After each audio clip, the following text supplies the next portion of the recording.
Welcome to the coffee chat once again. Last week we had Paula Ansley from Inglovo Gin, and she shared their story with us. And there were two main things that came from her story. And it was mainly to have belief in your idea and to utilize your own skills. And underpinning that was four main takeaways. So the first one was that no idea is actually a bad idea. Utilizing the skills that you have is very, very important. Customer care is critical. And the last one was actually having a contingency plan, because lots of things go wrong with a small business and a lot of us don't plan for that. We're going to do some housekeeping. I'm going to welcome our main speaker. We're going to talk about life is complicated enough, and I'll explain a little bit more of that just now. We're not going to do any takeaways today, but we're going to do some questions and answers. Some of you sent me some emails of questions, which I've forwarded on to our speaker. But feel free to ask those questions when we get to the Q&A. Today, we're going to chat about life is complicated enough. So if you're like me, sometimes I get a little bit confused with all the options and the jargon from the financial world and how it supports a small business. And sometimes it just feels like a tsunami coming at you. So I've asked an expert to explain this to us, and I'm going to introduce him. His name is Servaas de Kock. He's the head of department of banking at Milpark Business School, which is a private university. So I'm going to let him introduce himself. And Servaas, you can just tell me which to move on to the next slide, when you want me to. So over to you, Servaas.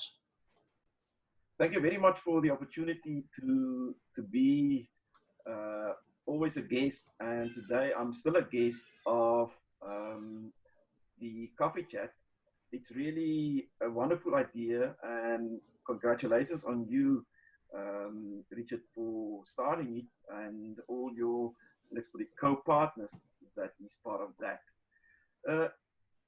I don't know if I'm the correct person to talk about the topic of life is complicated enough, but as I said to you yesterday, maybe I'm not your typical banker, and I will just introduce myself why I'm saying I'm not your typical banker, because that's not me. All in all, I was in banking for 25 years, and then now more or less for the other 15 years, so 40 in total, I work with people and money in the one side or the other side. So I believe that I know something about the way money is working in the minds of people and in the mind of a banker. So what I will do today is to send you away with, I would say, a recipe or something that you can take away, and I hope that you can use that.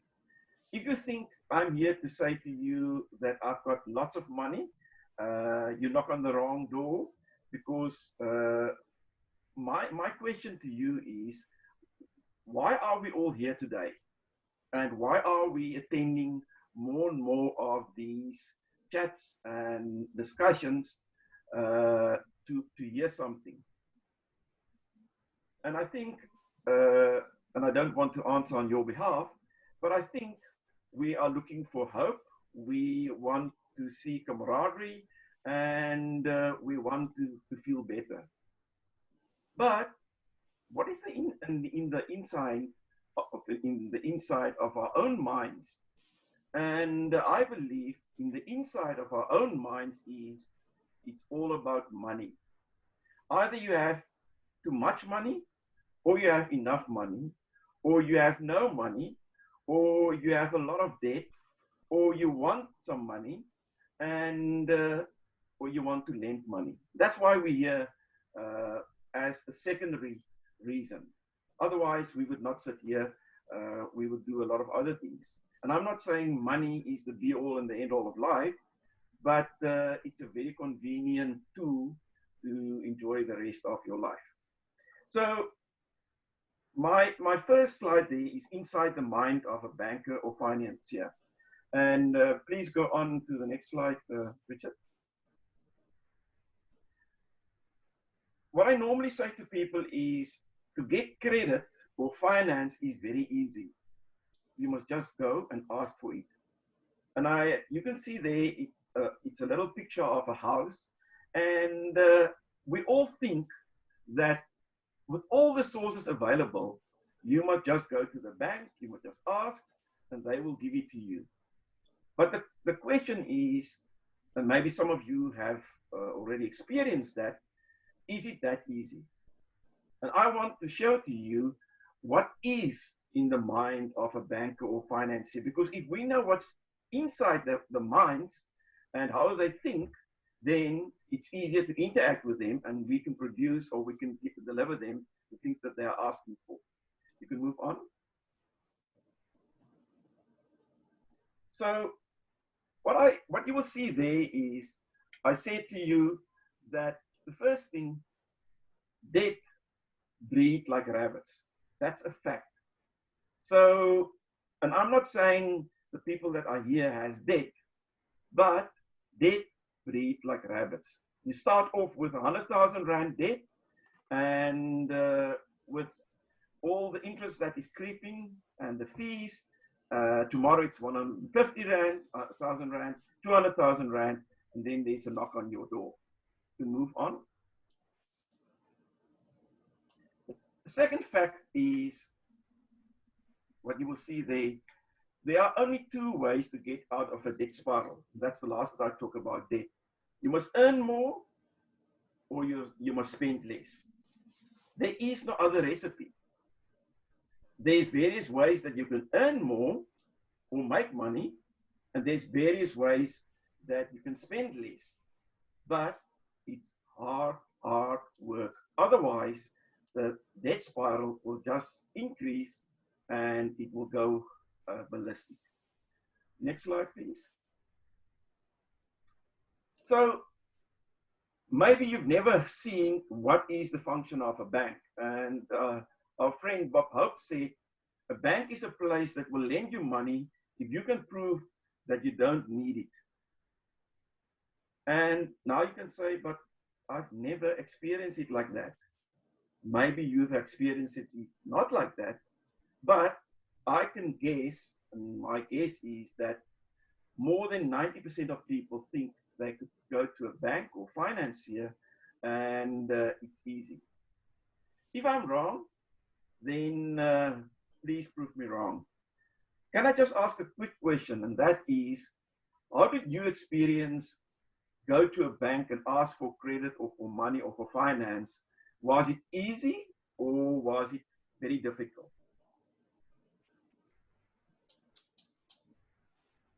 It's never easy, Servaas. Hendrik, what do you say?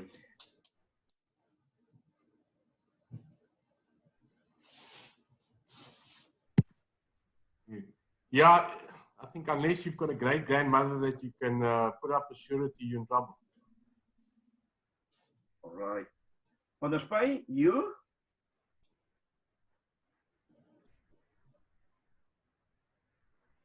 Klammer Servaas, ek hoor baie sleg so.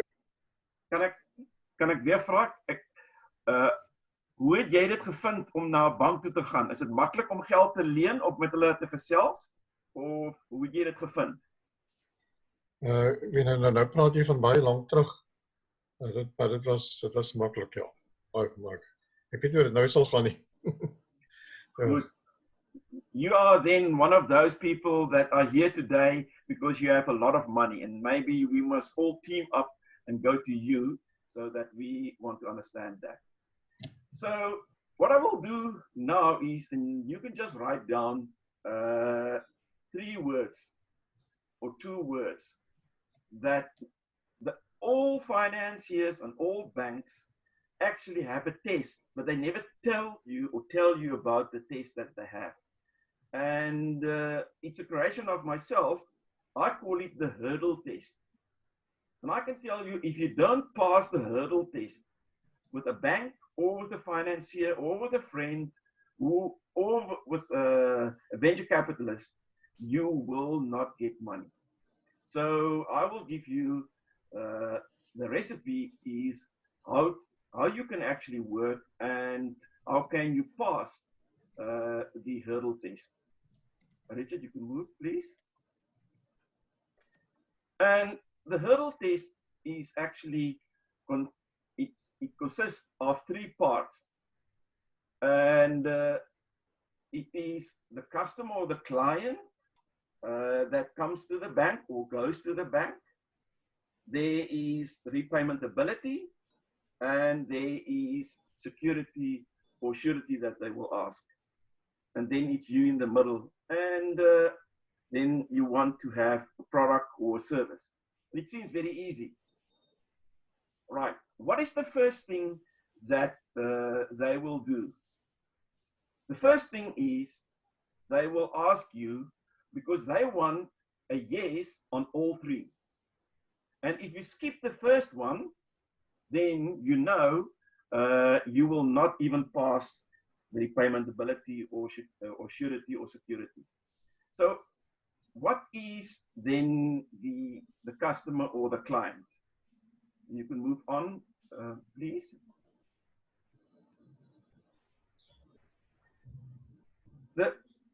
The customer or the client or the jockey that is driving the business, or you as the entity, is what is the structure of your business? Who are the people that is involved there? What do they do? What is the integrity? Are they good people? And you can just go further, please, Richard. Another one. All right. So there is what they will actually test. And you don't know that, but they will test and they will measure you, because they want you to pass the first test or the first hurdle. Is, do you have the capacity and the appetite to work with credit? Capacity, do you have the means? And that links to the other 2 hurdles. And do you have the appetite? Sometimes you get people that has a huge appetite for credit or for money, but they don't have the capacity to actually lend that. And they want to determine that. They want to establish a long-term relationship with you. They will look at your financial soundness. They will draw various reports to determine your credit worthiness. And then they will say, tell me, what is your sources of income? Is it a salary, or is it a profit that you have, or that you earn, or that we are looking for? Because that will give us the indication, or them, the willingness to pay and the ability to pay back. Because a bank is just looking for one thing.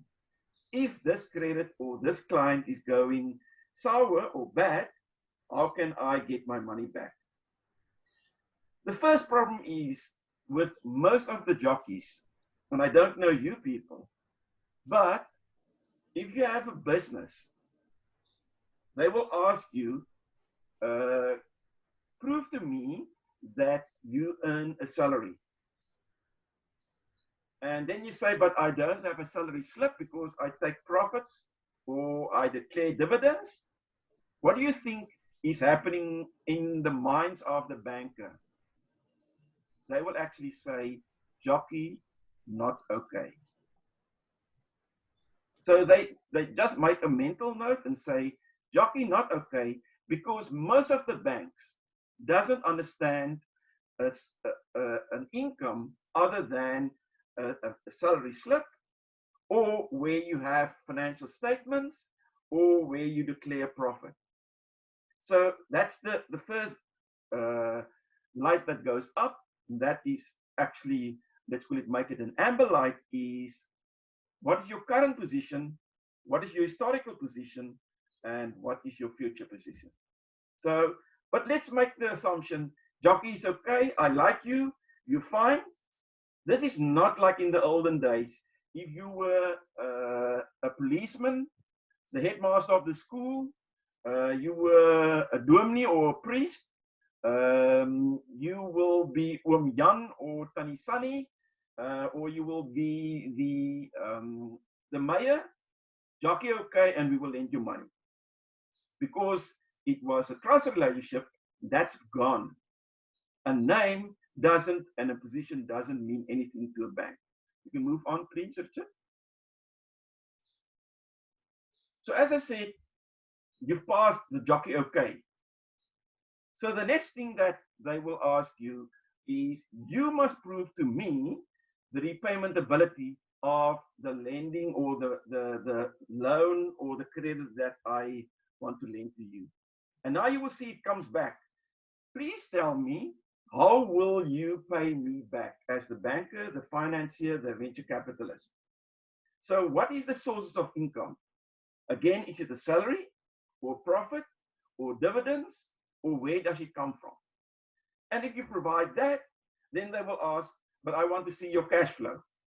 Because what we want to do is we want to work out the net cash flow after you've taken out all your debt or all your expenses, and then we will see if there's enough money left to pay the various payments or installments, or that you will actually go and you will decrease your overdraft.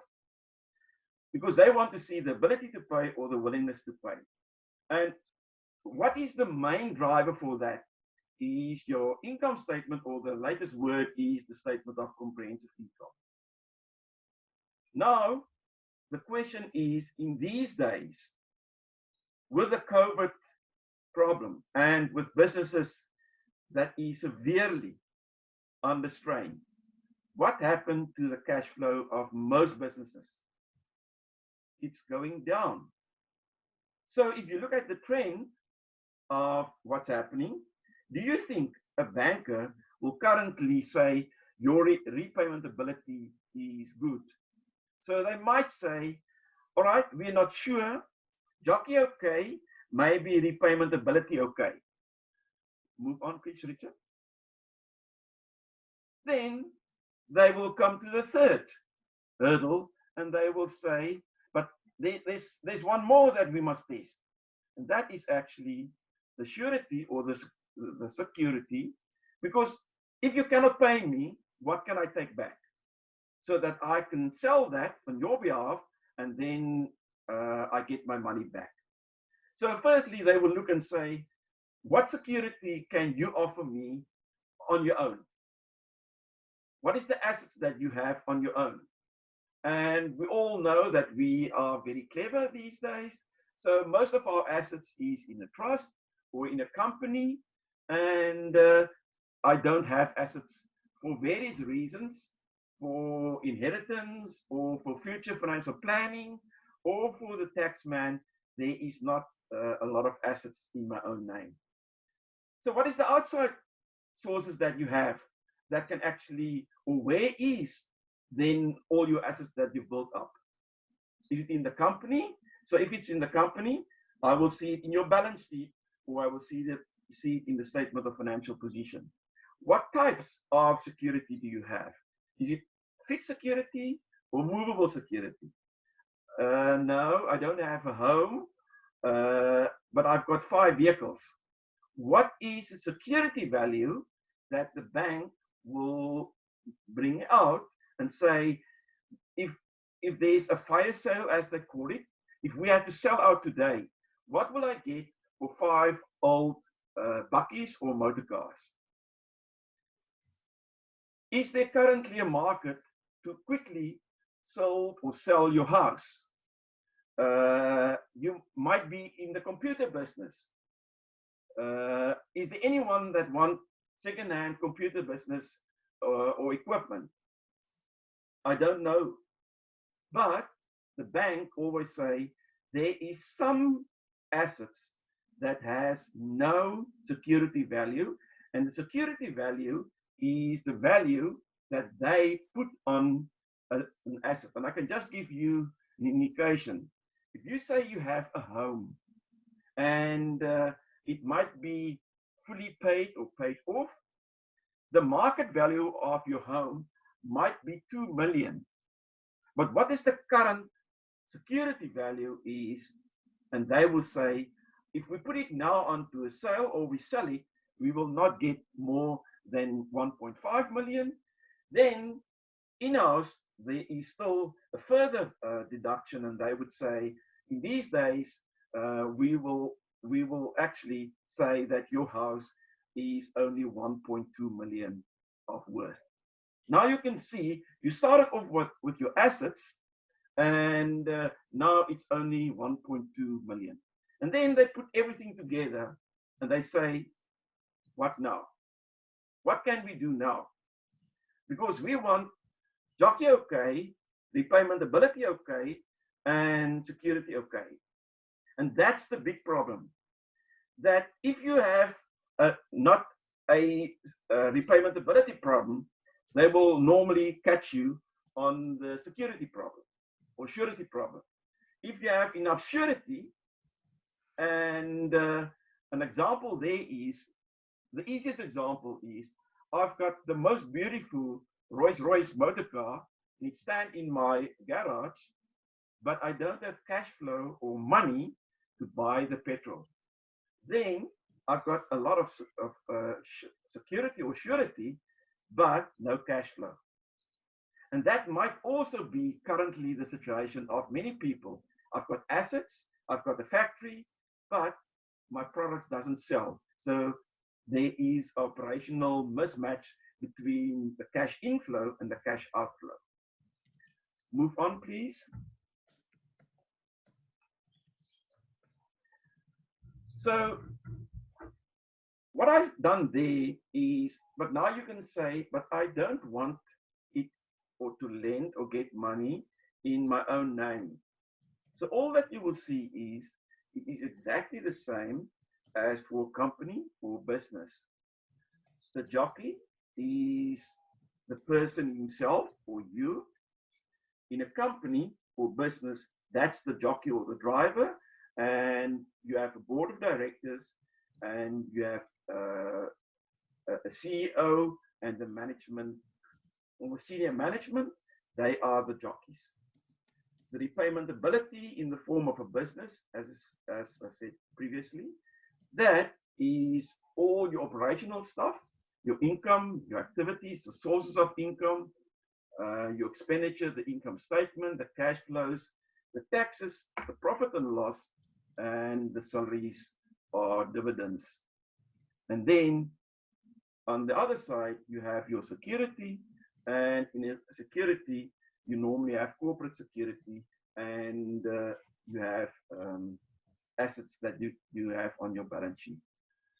Richard, just go 4 slides back. There is structure, income, and wealth.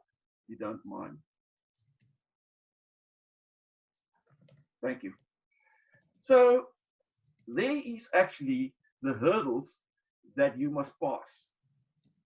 Your structure is the entities, the shareholders, the members, the shareholding, the directors, the activities, and the responsibilities.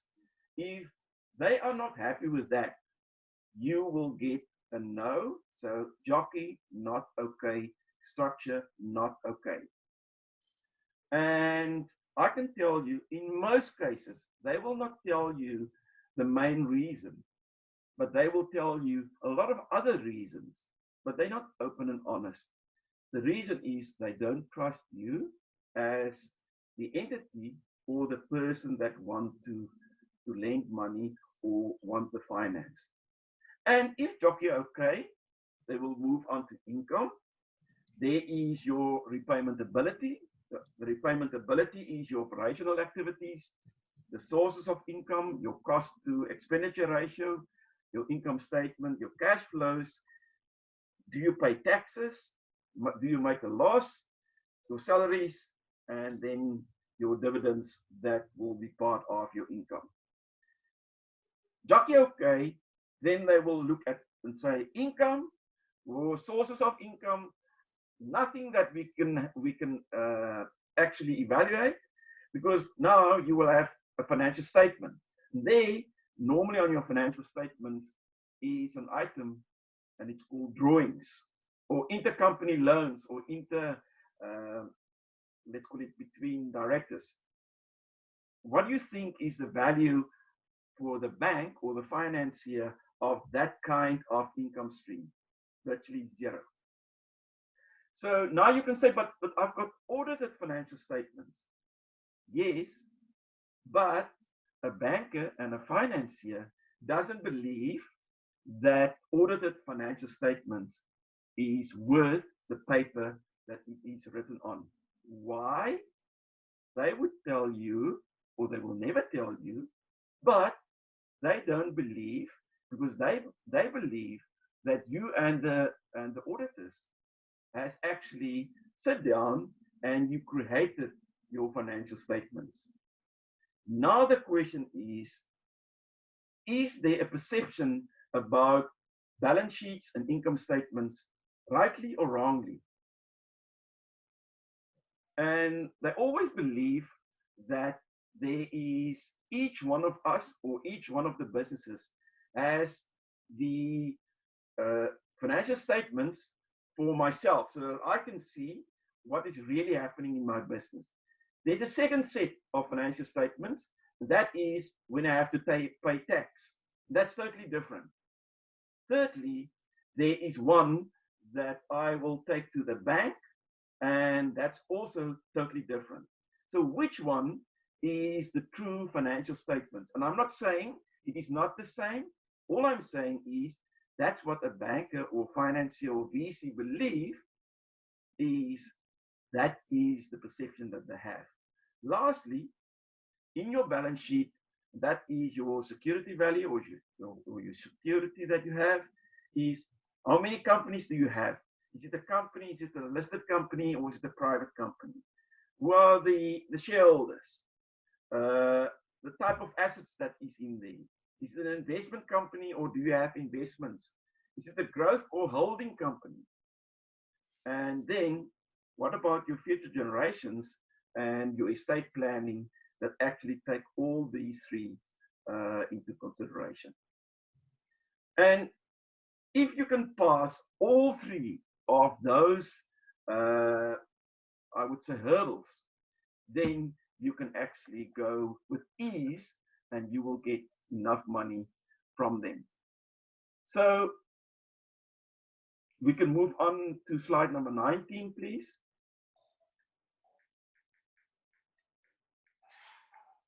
Thank you. So all that I've done there is from a banker or financier point of view is what is the 5 C's that they will look at. And you will actually see there's 2 C's that is coming and it will actually become 7 C's. So the character, the capacity, so it's the willingness, the ability, the capital, how much he has at risk, the collateral, that's the forms of security, and what do they want to do with the loan. So underneath, there's a second layer of hurdles, and they want you to pass that 5 C's. You can just move on to the next slide. And there is the 7 C's that you will see there. So they will look at your character, jockey. Capacity is your repayment ability. The capital is what is in your balance sheet. Your collateral, that's also in your balance sheet. And then what is the conditions, economic, political, customer, type of business, local, international, the ability to repay, that will be part of your repayment ability. And what happened currently in South Africa with exports and imports? What happened with currency rates? What happened currently with markets? With my clients fall away, they cannot buy, or they cannot sell, or they can do nothing. Then there's 2 more that they look, and that is, how was your credit history with the banks or with my bank, the past and the future? Because the past is an indicator of the future.